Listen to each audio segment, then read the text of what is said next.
High लोग नमस्कार, मैं रंगा कुमार, आप देख रहे हो कुमार रंगा यूट्यूब चैनल का स्वागत है। दोस्तों मैं आप लोगों को बताना चाहता हूँ कि सुपरस्टार खेसारी का जो सॉन्ग आप लोग बीच में मैं बोला था कि ब्लू बीट्स आने वाला है, तो वही सॉन्ग आप लोग बीच में आ गया, जिसमें सॉन्ग का बोल है लहर उठे, सुपरस्टार खेसारी और आप लोग बीच में प्रियंका सिंह के आवाज़ में।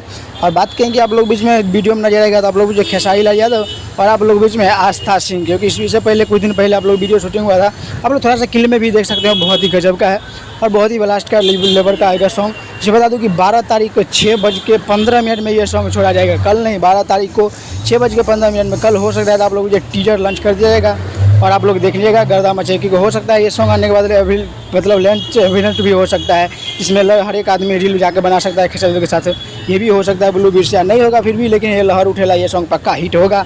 12 तारीख को 6:15 आप लोग जरूर देखिएगा जाके। ज़्यादा से ज़्यादा वीडियो शेयर कीजिएगा, चैनल पर नए हो चैनल सब्सक्राइब कीजिएगा।